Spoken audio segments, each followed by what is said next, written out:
School నుంచి ఇంటికి వచ్చిన తర్వాత ఈ కరివేపాకుతోటి ఈ విధంగా ట్రై చేయండి.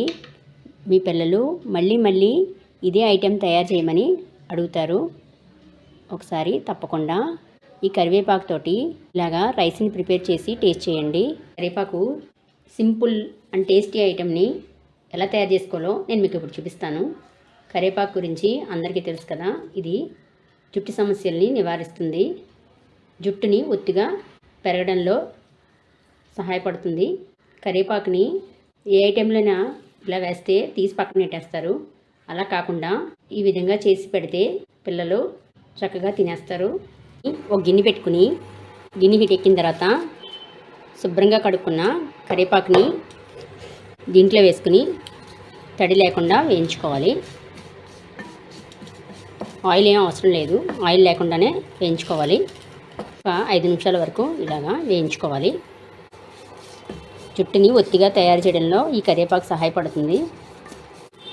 ఈ కరివేపాకు ఇలా వేగుతుంది కదా, ఉడికించిన అన్నాన్ని ఇలాగా ప్లేట్లో వేసుకుని చల్లారబెట్టుకోవాలి. ఇలా 5 నిమిషాలు వేగిన తర్వాత 2 ఎండుమిరగాయలు, 1 స్పూను నువ్వుపప్పు వేసుకుని పచ్చివాసన పోయే వరకు వేయించుకోవాలి. పప్పులో ఐరన్ కంటెంట్ ఉంటుంది కదా, ఇది వేసుకోవడం వల్ల టేస్ట్ కూడా ఎక్కువగా ఉంటుంది, మన హెల్త్ కూడా చాలా మంచిది.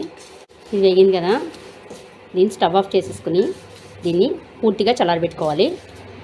చల్లారింది కదా, ఈ చల్లారిన వాటిని ఈ విధంగా మిక్సీ జార్లో వేసుకుని మెత్తగా పౌడర్ కింద చేసుకోవాలి. తర్వాత పొయ్యి వెలిగించుకుని ఒక గిన్నె పెట్టుకుని గిన్నెలో ఆయిల్ వేసుకుని ఆయిల్ హీట్ ఎక్కిన తర్వాత 1 స్పూన్ పచ్చిశనగపప్పు వేసుకుని వేయించుకోవాలి. శనగపప్పు వేగింది కదా, సన్నగా తరిగిన వెల్లుల్లిపాయలు, సన్నగా తరిగిన పచ్చిమిర్చి ఇందులో వేసేసుకుని వేయించుకోవాలి. వెల్లుల్లిపాయలు వేగి మంచి వాసన వస్తుంది. వేగిన తర్వాత మనం చల్లార్చుకున్న అన్నాన్ని ఇందులో వేసేసుకోవాలి.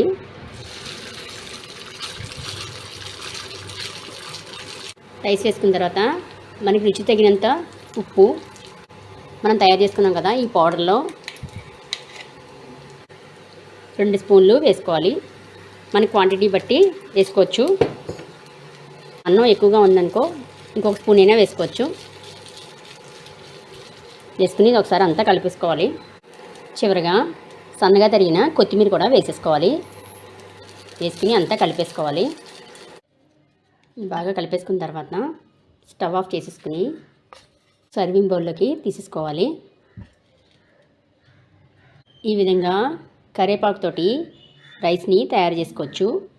ఇలా చేసి పెడితే పిల్లలు కూడా కరివేపాకుని తీసేయకుండా తినేస్తారు. మీ పిల్లలకి ఈ విధంగా చేసి పెట్టండి, ఇదే చేయమని చెప్తారు. ఈ కరివేపాకుతోటి వెరైటీ ఐటెంని నచ్చినట్లయితే లైక్ చేయండి, మీ ఫ్రెండ్స్ అండ్ ఫ్యామిలీ మెంబర్స్కి షేర్ చేయండి. ఇలాంటి కొత్త కొత్త ఐటమ్స్ కోసం నా ఛానల్ని సబ్స్క్రైబ్ చేసుకోండి.